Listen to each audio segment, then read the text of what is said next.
I used to work night shifts for a small delivery company, so on my off days I would take short weekend trips alone just to get out of the house. During one of these trips, I stayed at a cheap hotel in New Jersey because it was close to a hiking trail I wanted to check out the next morning. The hotel wasn't terrible, but it had that old smell, and the hallways were too quiet, like no one else was staying there. I checked in during the early evening, and the woman at the front desk told me housekeeping had already cleaned all the rooms for the night. I didn't think about that detail until later when everything unfolded. My room was on the second floor, and the hallway light flickered when I walked to my door. I didn't pay much mind to how creepy the hotel was because I was just so tired. I wanted to eat, shower, and go to sleep. The room looked clean at first glance. The sheets were tucked in perfectly, but the pillow on the chair looked a little crooked. I fixed it without thinking and turned on the small TV. After relaxing for a bit and eating snacks, I got in the shower. When I came out, the bathroom mirror was foggy and the room felt colder than before. I brushed it off and got into bed. The room had a dark corner near the small closet, and I kept noticing it out of the corner of my eye. It made me feel like someone was standing there, even though I knew it was empty. I fell asleep eventually, but I woke up sometime after midnight because I heard a strange, soft noise.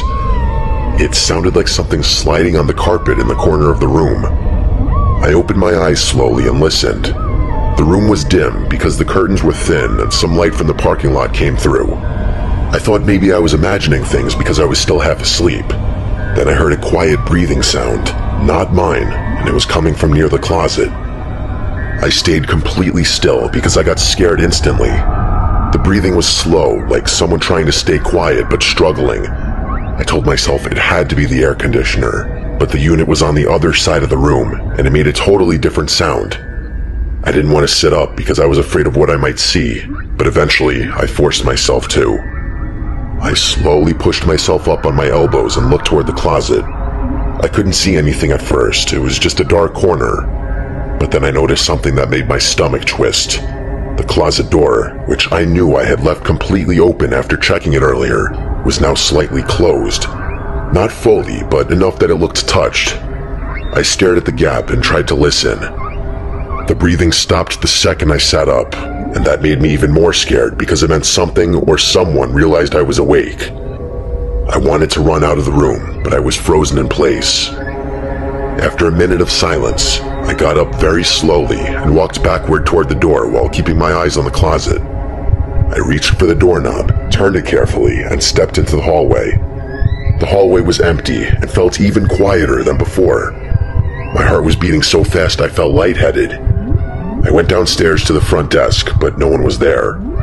The desk phone was ringing like someone called the hotel, but no one picked up. I didn't know if I should wait or try to find someone else. I didn't want to go back upstairs alone. After a few minutes, the woman who worked the front desk finally came out of the back room looking tired.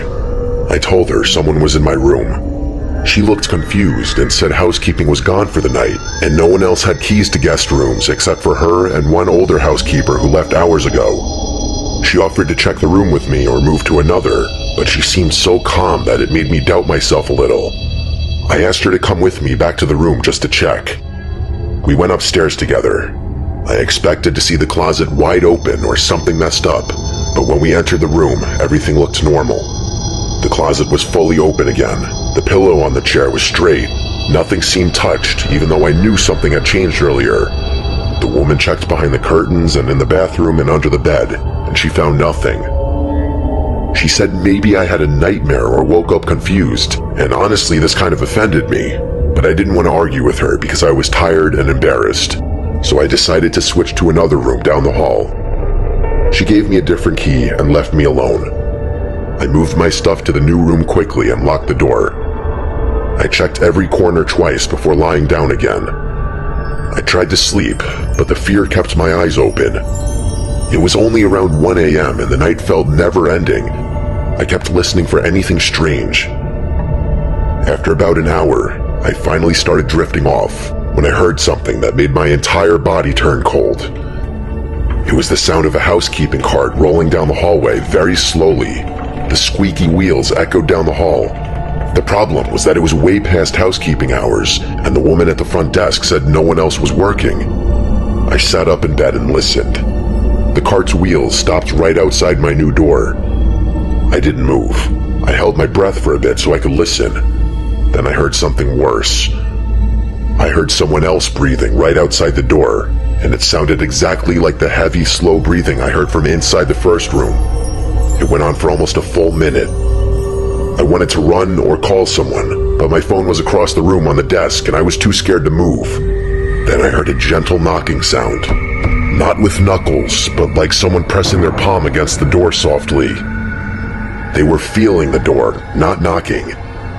Eventually the breathing stopped and the wheels squeaked again as the cart was pushed slowly down the hallway. I got up after a few minutes and looked through the peephole, but the hallway was empty.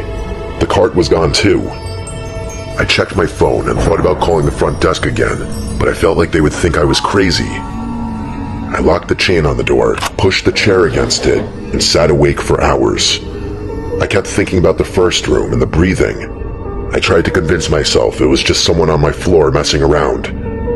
Early in the morning around sunrise, I finally left the room and went downstairs to check out. The woman at the desk was gone, and a man was there instead. I told him what happened, and he gave me a strange look. Then he said something that disturbs me to this day.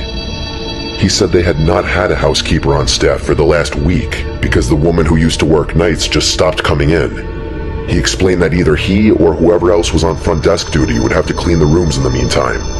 He seems like there was something he was hiding from me to save face for the hotel. I asked him if the missing housekeeper had keys to the rooms, and he said yes, she did. I left immediately after and did not look back at the hotel. I kept thinking about how that woman at the desk said housekeeping had already been through all the rooms earlier that evening, even though no one had been hired for a week. I don't know if she made that up or if she actually thought the missing woman had done it, but the breathing I heard in the room and outside my door sounded too real, and the way the closet door moved on its own still makes me feel sick.